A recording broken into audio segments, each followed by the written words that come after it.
everyone, I'm Noreen and welcome to my kitchen and another video in the long line of budget-friendly bulk cooking for our beef brisket. This is going to be the last one for beef brisket, and it's perfect because February has wrapped up and I wanted to concentrate on brisket for our bulk cooking topic for February.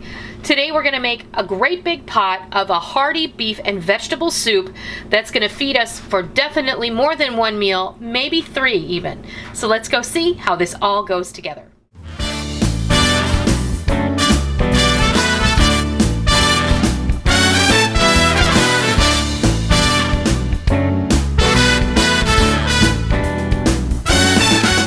Get started by going over all of the ingredients for our hearty vegetable beef soup, and this is another in our budget-friendly bulk cooking series for the beef brisket, and this will be using the last of the beef brisket and a little bit of leftover London broil that we had for dinner not too long ago. I went ahead and I just chopped that all up. So this is also another opportunity where we can clean out the pantry, the freezer, the refrigerator. We're going to use what we have on hand, and I'll go over all of these ingredients and explain to you what they are. I have a quart or 4 cups of mushroom stock because I had a box of it in my pantry. You don't have to use mushroom stock, you can just use beef stock. I have a 1/2 cup of my homemade onion soup mix that I have blended with hot water to make 4 cups. So we're going to use that. I have approximately 4 cups of our beef brisket that I've chopped up, as well as a little bit of that London broil. There's about 4 cups of meat total. There were about 3 cups left of the brisket, and I had about 1 cup of chopped London broil after it was chopped up.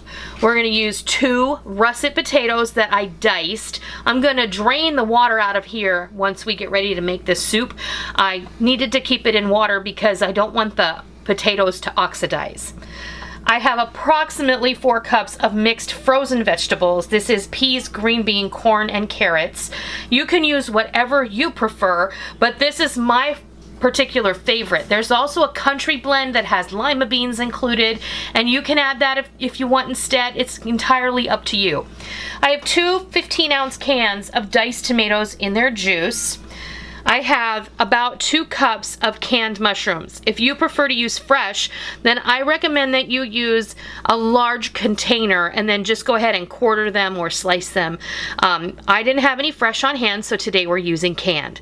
I have about 1 cup of diced onion, 1 cup of fresh diced celery, about 3 to 4 cloves of minced garlic, and then our seasonings. I have a tablespoon of steak seasoning, a teaspoon each of onion powder, garlic powder, marjoram, and basil, as well as a 1/2 teaspoon of dried thyme.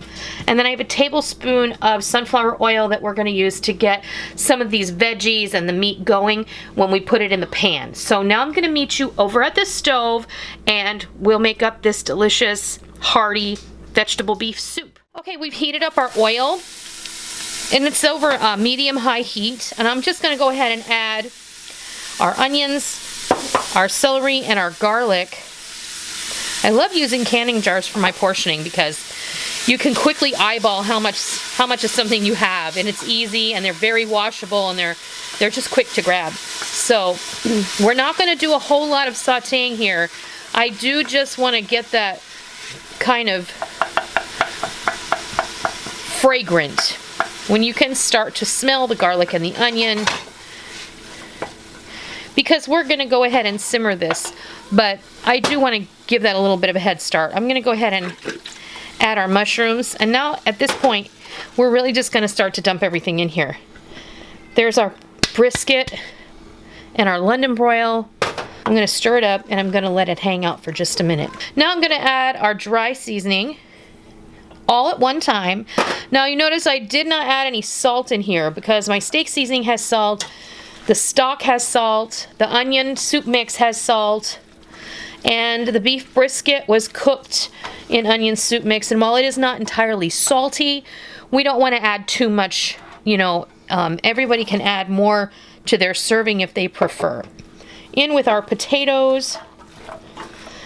And as you can imagine, this soup is going to make more than one meal for my family of 4. What I'm going to do at the end of the meal is I'm going to put this in a container and freeze it. Okay, I'm going to go ahead and start adding our liquids. So there goes our onion soup mix that's been reconstituted. I'm going to toss in our tomatoes. And if you don't like tomatoes in your vegetable beef soup, then you should make it your own way with the things that you prefer. Now, just for reference sake, I'm using a 6-quart pot. It's full. And it's full.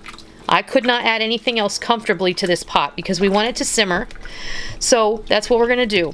We're going to bring this to a boil, and we're going to let it simmer for a good 20 to 30 minutes until the potatoes are soft, everything is heated through, and the soup is tasty and delicious. So I'm going to go let this simmer and hang out for about a half an hour, and I'll bring you back when it's ready to serve. All right, this soup simmered for about 45 minutes. I wanted to make sure that the potatoes were done, but not too mushy. So the way I did that was I took my spoon and I put one up against the side and I kind of pressed it to see if it was cooked enough. And then what I did was I turned the pot off and I let it sit for about 20 minutes.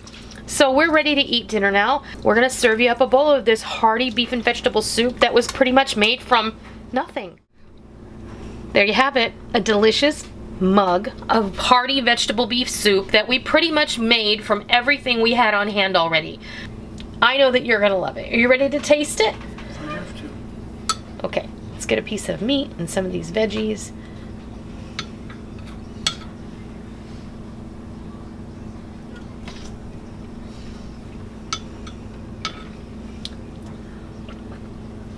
That's really good. Yes, it is. Mm. Really good. That's really good. Way better than you find out of a can. I personally, I don't like canned soups anymore because I feel like they taste like the can. That's just me. It's so easy to make a pot of soup because you can make it from just about anything you have on hand. This is a great idea, and I hope that you try it.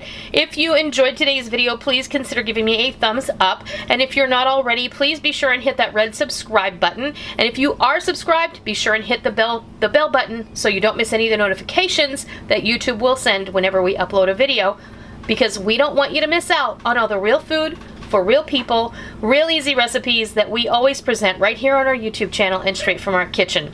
I hope that you have enjoyed this budget-friendly bulk cooking series on beef brisket, and I hope that you go out of your way to give it a try. And until next time, I'll see ya.